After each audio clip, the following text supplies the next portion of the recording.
Basketball Talk Pro. Well, we have a special session today with Kyle Allen, who we've said many times is the head coach at Pine City, Minnesota, a small school. But he has a great story to tell. He's very charismatic. You'll enjoy him. But most of all, he's going to show you how he has taken knowledge that he gained from statistics and other coaches and put it into a system that we talk about a lot, and how everything relates to what the whole is. He's done a great job of this, and everything he does is centered around this belief of his. He will tell you about it. You should listen. Anybody who's coaching, whatever level, should be listening. My name is Kyle Allen. I'm the head boys basketball coach at Pine City, Minnesota, and Coach Ecker has invited me in today to talk to you a little bit about our system that we run here in Pine City. A little background on it, I think, is a good place to start. I think all coaches take things from their coaches and places that they have been. So I have to give credit to places that I have played and places that I have coached under, because we have taken and stolen ideas from everyone, and we've tried to make it fit into what we do here in Pine City. So the College of St. Scholastica in Duluth, Minnesota, with Coach David Steninger, is where I was fortunate enough to play my college basketball. And I started my coaching career in Houston, Texas, and I coached in Clear Creek Independent School District under Coach Romine, and then later coached at South Houston High School under Patrick McCoy before coming to Pine City. And so I was able to take a lot of theories and concepts and terminology from those coaches. A lot of what we do is based off of ideas that I took from them. I had the fortunate chance to work with George Karl a couple years back, and one thing that he said that always stuck out to me was that he thought he only had created one play in his entire career, and that all the other plays that he had run, he had stolen from other coaches. And so I really want to be purposeful in what we're doing, that we borrow a lot of ideas and concepts from coaches and teams from all over the nation and try to make it work into what we're doing.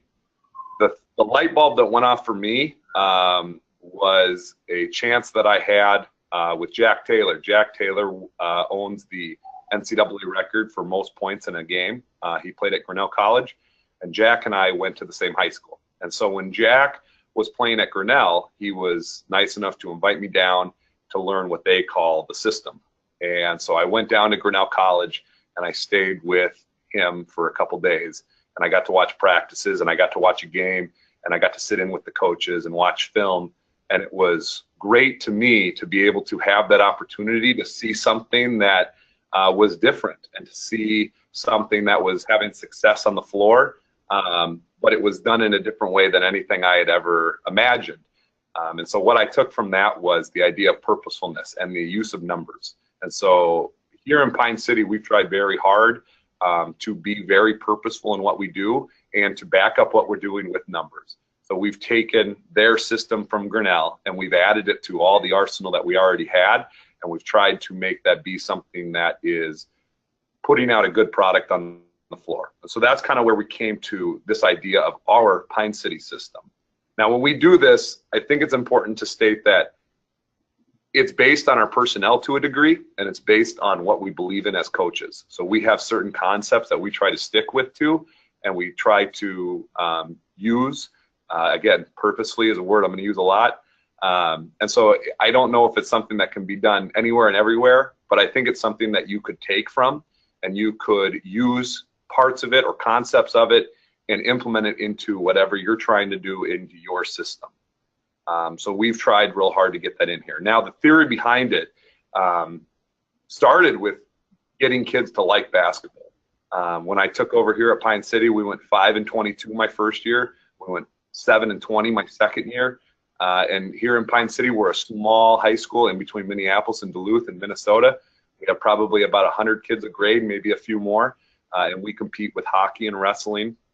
for boys sports in the winter that kids can do. So we have only so many kids to pull from. And so we wanted to have something that the boys would enjoy doing and also enjoy working on. So we've been able to not only increase our participation numbers because we were able to put in something that the kids really enjoy, but we were also able to increase the number of kids we're playing in a game because of the idea that we wanted to make sure that the kids were fresh. If we're going to run fast on both offense and defense, we want to make sure we do that. So the idea behind it in this theory, a lot of it comes back to that we want to take two types of shots in a game, three types of shots in a game. We want to take three-pointers, we want to take layups, and we want to take free throws. And so we try really hard to be purposeful in obtaining those shots in a basketball game.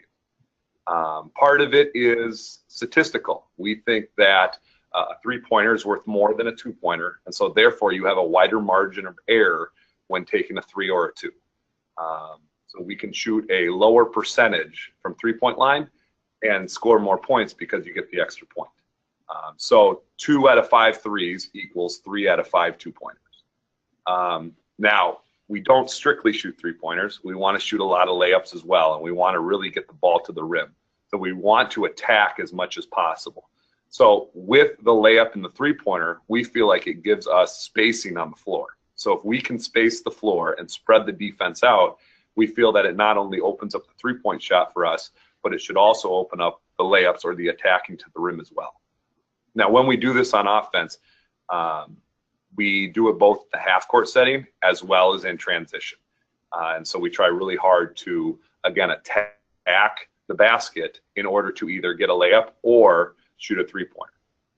Now, we've had a little bit of talk about the mid-range game. And the thought process is, for us, is that a layup or a close to the rim shot is a higher percentage shot than a 10 to 15, 16, 17 foot shot.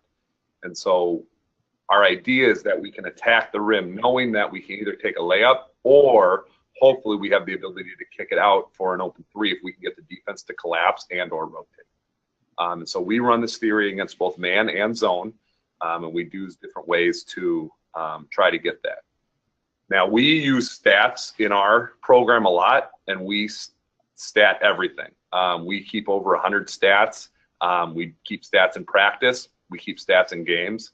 And we try to make everything have a numerical value.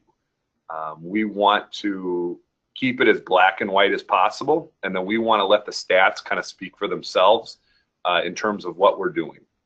So we really utilize statistics. We really utilize the numbers and the counting to glorify what we're doing in the game. For practices, we want to be very purposeful. So we try very hard to have everything come back to what we're doing and what we're going to try to do in a game.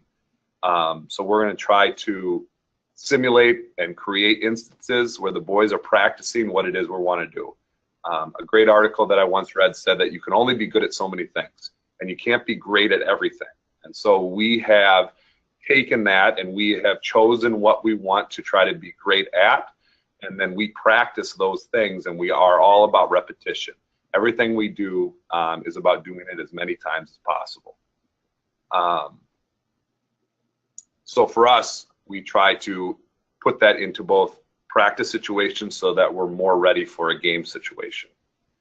So we will do this in a lot of different ways. One thing, and this is a drill that we do every day that I took from Grinnell College, we call it Grinnell shooting, and each player gets up 100 three-pointers. And so they take 15 threes from each corner, they take 20 threes from each free throw line extended, and then they take 15 threes from each free throw line lane running up and down the court. And so they take a total of 100 shots. And this takes time out of our practice, and we have to purposefully take time out of our practice to work on it. But again, we are choosing to have this be a concept that we want to be good at. So if we want to be good at it, we have to give it the recognition that it needs in practice. So we do this every day, and the boys record their scores every day. So they get a running tally of how many threes they're making out of 100 over a period of time. We use that as coaches to understand who is shooting at a higher rate than someone else at a certain amount of time. And the boys use it as competition because every boy wants to be a high shot taker for that. So it's just one example of a drill we use in trying to be purposeful in aligning our drills to our concepts. Another one we do is, we call it the Schmitty drill. It was named after a college teammate of mine. And we work on getting the ball to the middle. So another drill we do is called the Schmitty drill. It's named after a college teammate of mine. And in the drill, we work on getting the ball to the middle and being strong with the ball. And then what we do is we ask the ball handler to make the decision. So we'll have coaches or managers out on the floor, and we will take away different things, and we ask the boys to make the decision of where to go with the ball. Sometimes it's for themselves for a layup. Sometimes it's a kick out to a three. And when they do kick it out, they have to read the defense to decide which player to pass to. So again, we're trying to take the small parts of what we do, and we're trying to put it into a situation and build off of it in practice, so that as the games come, they can build off of what they're doing, and we want to be very progressive in what we're doing in the games. We have a lot of concepts that we run on the offensive end to get the shots that we want. Again, the ability to attack and the ability to make decisions is a big part of what we do. We ask ball handlers to be able to decipher defenses and to read levels of defense in order to be able to get the ball to the right spot, knowing that sometimes the best shot is themselves. We always want to utilize the middle of the floor. This was another concept we took from Grinnell. So we try to keep it between the free throw lines, especially when we're running in transition. This gives us the ability to see both sides of the floor, and again, to make attack and decisions to either side. When we do shoot, we crash. Because we shoot so many threes, we know that we don't have the opportunity for as many offensive rebounds as might happen as if we took closer shots. So we are purposeful in our crashing, and we practice and teach our boys how to crash for three-point shots. We hope that this gives us the more opportunity for more possessions and more offensive rebounds, hopefully thus leading to more points for us. We're well aware of the percentages of shooting, and so we play those percentages. And we know that we are not going to make every shot that we take, but we use it to hopefully help us in the long run. Another big thing for us at Pine City was the type of athlete we have. When our boys are watching YouTube or they're watching NBA highlights, they're watching guys go up and dunk, 360 dunk, they're talking about the dunk contest, and we currently don't have a boy on the team that can dunk. And so we have taken the three-pointer and we tried to glorify the idea of the three instead of something like being able to dunk the basketball. And so it's changed the way our boys view it, and it's changed the way they view the game, and it changed what they deem as important. And so we want them to deem what's important, what we think is important, especially in terms of our concepts. And so we've been able to get kids to buy into this. When we first started, we had a low number of kids that were coming in that were working on their game, and we've really been able to up that because we found that boys are willing to come in and work on the things like shooting threes. You know, I always say that I've yet to meet a kid that really doesn't want to shoot threes. So we've found a niche in terms of being able to have kids play basketball. So it's a great for our participation in our numbers, which gives us more kids to choose from in terms of building the program. On offense, we also really want to talk about movement and how we're doing our movement. We run all kinds of offenses. We run ball screen offenses. We run a version of the flex from the Wisconsin flex. And we've moved more towards a 4-out and 5-out looks to be able to spread the floor, because it goes back to our thought process. And we try to have the players be a cog in the machine, so that hopefully it's more positionless basketball. Players are able to do the things that their other teammates are able to do. So when we do sub or when we do change our lineup, there's less of a drop off, and players are able to do all the things that are asked and expected of them. So again, in that, the purposefulness of it is to create a streamline in terms of what we're trying to do as a program, so that kids coming up know and understand the expectations of what it takes to be a player in our program, and they are able to emulate the older players that are already there in how they're doing it. So in moving to the 4-out and the 5-out concepts, the idea fits really well with what we're trying to do in terms of spreading the floor. So we want to be able to have the chance to both shoot the 3 and layups, and so this gives us the ability to do that. Now, when we play, we talk about 6 spots on the floor. We talk about the same spots that we do our Grinnell shooting in. So we have 2 spots in each corner, 2 spots in the free throw line extended, and then 2 spots on the free throw line moving up and down the court. And so those are the 6 spots that we talk about in terms of places that we want to own to attack the middle. So we feel that if we can own those 6 spots, that we can then have the ability to attack the middle and hopefully either draw 2 or collapse the defense or have the defense shift in terms of being able to have to react to what we're trying to do. So we talk a lot about backdoors. We talk a lot about backside cuts, screenaways, being able to move the ball and being able to move without the ball. We train all of our boys to be light guards when they're younger, and then we hope that those skills will translate over as they become older. So we have boys that are traditional posts, but that we want them to be able to play on both the outside and the perimeter as well as on the inside, and we feel that that makes them more versatile, thus helping us in the program out a little more. Along with this, we also want to talk about balance on the floor. So we have our 6 spots on the outside and the perimeter that we try to utilize in terms of places we want to get the ball and places we want to be, along with the paint, being able to get the ball to the middle. And so we want to have balance. So we talk about being able to be left to right balance as well as middle to out balance and where we're getting the ball and how we're doing it. So we allow the boys to set ball screens. We allow them to cut off. We want penetration. We want the ability for them to get middle again. It's a very big concept in what we do. But what we choose to do is we choose to glorify the 3-pointer a little bit, and we choose to try to be purposeful in taking layups and taking 3-point shots because of the spreading of the defense that it creates. And so it narrows down what we're asking the boys to do, and it allows them to work heavily on those things. And again, we found that it's something that they enjoy working on. With this, we also keep, and I talked about this a little earlier, but we keep a lot of stats. And so we try to keep stats on things that we want the boys to do. So we implement a lot of managers that help out a ton, and in what they're doing, they are keeping stats both in practices and games of anything that we deem as important. So for instance, one thing that we want is we want our boys to be very vocal, but we don't want them to just be vocal. We want them to be purposely vocal, and we want them to be loud and excited and cheering on their teammates. So in practice, we will have a manager whose job is to keep track of the boys talking in practice. And so they have a competition, and all the boys want to have the highest talking points, and we keep track. We put them on a board every day because we have felt and deemed that as an important thing. So we try to put to numbers anything that we see as important so that the boys can see the numbers. I've heard coaches 1,000 times say, you know, we need to communicate, we need to talk, but the boys need to see what it is they're doing and what it looks like. And so we've tried real hard to make it be purposeful so that they understand how many times they are talking during practice in comparison to their teammates. So we keep track of where shots come from. We keep track of how we get the shots. We keep track of who is shooting from where. We use a system called Crossover that we really, really enjoy.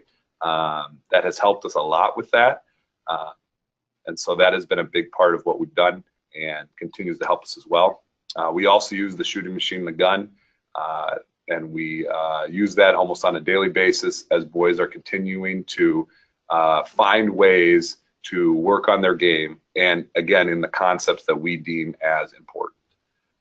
So for us, again, we want to be very purposeful. I think that's our big word, and we use numbers to back up all the purposefulness that we do. And we want to be very clear and transparent with the boys and their families of what we're doing and how we're going to try to do it. So in essence, it sounds like, you know, we shoot a lot of layups and threes, which is very big part of what we do.